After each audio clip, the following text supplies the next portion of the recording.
بلوچستان حکومت کو اور وفاقی حکومت کو میں چیلنج دیتا ہوں کہ سی پیک کی وجہ سے ہمیں چیک پوسٹوں کے علاوہ کچھ نہیں ملا۔ آپ نے سب سے پہلے گھبرانا نہیں ہے کہ تھوڑا سا پلیز ہمیں گھبرا لینے دیں۔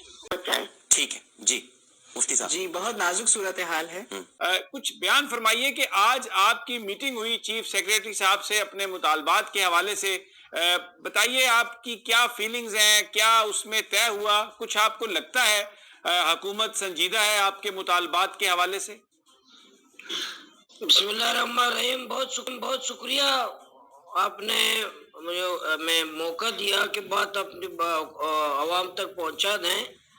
تو ہمیں ملاقات ہوئی، آج سے ملاقات میں مجھے اندازہ ہوا کہ بلوچستان حکومت کی غیر سنجیدگی واضح ہو گئی کہ بلوچستان حکومت انتہائی غیر سنجیدہ ہے۔ تو ایک دو چیزوں پہ ڈسکس ہوئی، پھر ہم نکل آئے۔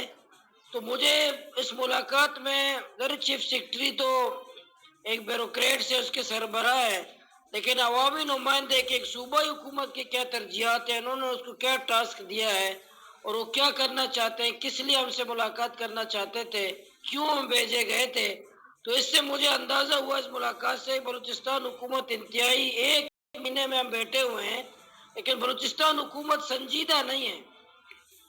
اچھا، ابھی جب میں اسماعیل عمر سے بات کر رہا تھا تو انہوں نے ایک بڑی اہم بات کہی، جو مقامی صحافی ہیں آپ کے علاقے کے، انہوں نے کہا کہ بڑی امیدیں تھیں کہ یہاں پر سی پیک کے بعد مختلف ڈیولپمنٹ پروجیکٹس ہوں گے، سڑکیں بنیں گی اور جو مقامی لوگ ہیں ان کو بھی نوکریاں ملیں گی، لیکن انہوں نے کہا کہ وہ جو امیدیں تھیں وہ پوری نہیں ہو سکی۔ تو کچھ آپ بیان فرمائیں گے کہ اگر وہاں پر کوئی کام ہوا ہے تو پھر مقامی لوگوں کو روزگار نہیں ملا؟ اگر نہیں ملا تو کیوں نہیں ملا؟ نہیں، اسماعیل عمر صاحب بالکل غلط کہہ رہے ہیں۔ سی پیک سے تو ہمیں بہت کچھ ملا ہے، سی پیک سے تو ہمیں ہزاروں چیک پوسٹیں ملی ہیں۔ بلوچستان والے تو بہت ناشکرے ہیں، اتنے چیک پوسٹیں ملی ہیں کہ ہر کلومیٹر پر ایک چیک پوسٹ ہے، تو سی پیک کے بدولت ہے۔ ہم اسپتال جاتے ہیں، بلوچستان کو سی پیک کی وجہ سے کہتے ہیں، پھر ہم جب احتجاج کرتے ہیں تو ہمیں کہا جاتا ہے کہ سی پیک کے خلاف ہے، یہ ترقی کے خلاف ہے۔ بھئی ہم کون سا بیوقوف ہوگا جو ترقی نہیں چاہتا ہے؟ کون سا بے عقل ہے جو ترقی نہیں چاہتا ہے؟ پانی نہیں چاہتا ہے، بجلی نہیں چاہتا ہے، تعلیم اور علاج نہیں چاہتا ہے؟ تو آپ یقین مانیں پورے بلوچستان کو سی پیک کی مد میں چیک پوسٹوں کے علاوہ کچھ بھی نہیں ملا۔ میں ذمہ داری سے کہہ رہا ہوں، بلوچستان حکومت کو اور وفاقی حکومت کو میں چیلنج دیتا ہوں کہ سی پیک کی وجہ سے ہمیں چیک پوسٹوں کے علاوہ کچھ نہیں ملا۔ اس کی کیا وجہ ہے؟ چیک پوسٹ جو ہے بظاہر تو اس لیے لگائی جاتی ہے کہ جو حفاظتی اقدامات ہے، کیونکہ ظاہر ہے پاکستان کے دشمن بھی بہت ہیں جو حملہ بھی کرتے ہیں، آ کے ترقیاتی کاموں کو بھی روکتے ہیں، تو اس کی تو ایک یہ وجہ ہو سکتی ہے، لیکن جو لوگوں کی تکالیف ہیں وہ کیوں بڑی ہیں چیک پوسٹ؟ کیونکہ یہ تو دہشت گردوں کو روکنے کے لیے بنائی جاتی ہیں، عام آدمی کو تو وہاں پر پرابلم نہیں ہونی چاہیے۔ مولانا ہدایت الرحمان صاحب، نہیں، لوگ دہشت گرد تو آزاد ہیں، منشیات سارے عام بک رہے ہیں، دن کی روشنی میں بک رہا ہے، ڈیتھ اسکواڈ فعال ہیں، پرائیویٹ مسلح لوگ فعال ہیں، خوف کا ماحول لوگوں پیدا کرتے ہیں، لوگوں کو دھمکیاں دیتے ہیں۔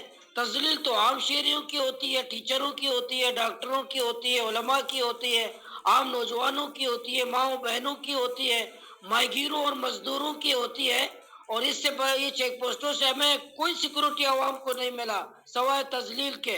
اس لیے ہم کہتے ہیں کہ بھئی بلوچستان کو سی پیک کی مد میں اگر موٹر وے بلوچستان کو نہیں ملتا، پورے 1500 کلومیٹر موٹر وے سی پیک میں بنا ہے، 1 کلومیٹر بلوچستان میں نہیں ہے۔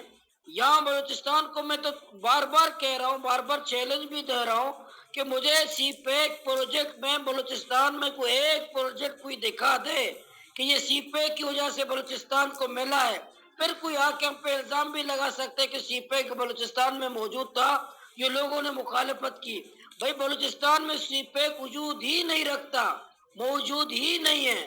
سی پیک کے نام پر ہماری جو تذلیل ہو رہی ہے، ہماری بے عزتی ہو رہی ہے، اس کے نام پہ جو وسائل لوٹے جا رہے ہیں ہمارے نام کے ساتھ، اس لیے تو ہم چیخ رہے ہیں، اس لیے تو ہم احتجاج کر رہے ہیں۔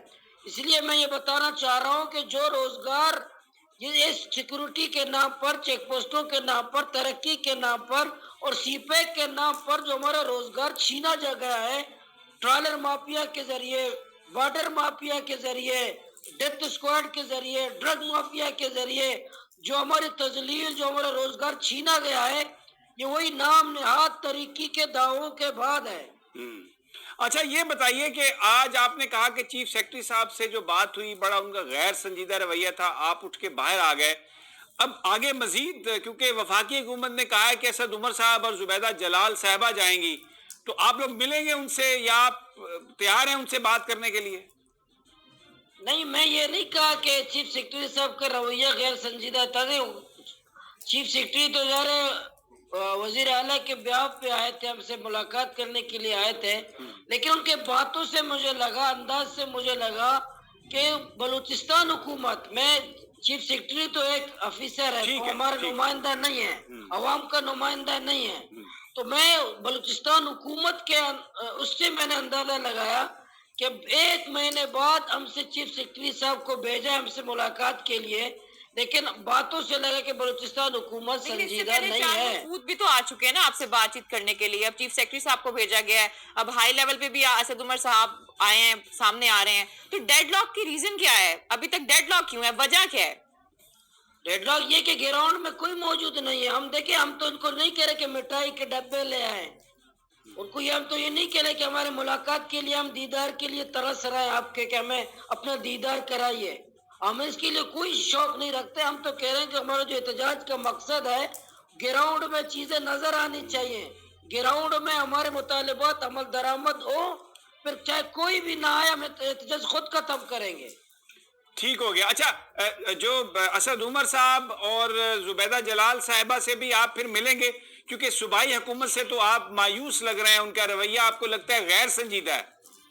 نہیں، ہم سب سے ملیں گے، ہمارے دروازے کھلے ہیں، ہم سیاسی لوگ ہیں، عوامی لوگ ہیں، جو بھی آئے گا ہم بات کریں گے، جو بھی آئے گا ہم اس سے ملیں گے، بات کریں گے، لیکن یہ نہیں ہے کہ ہم پریکٹیکلی گراؤنڈ میں کوئی چیز موجود نہ ہو، زبانی دعووں سے ہم احتجاج ختم نہیں کریں گے، ملیں گے سب سے۔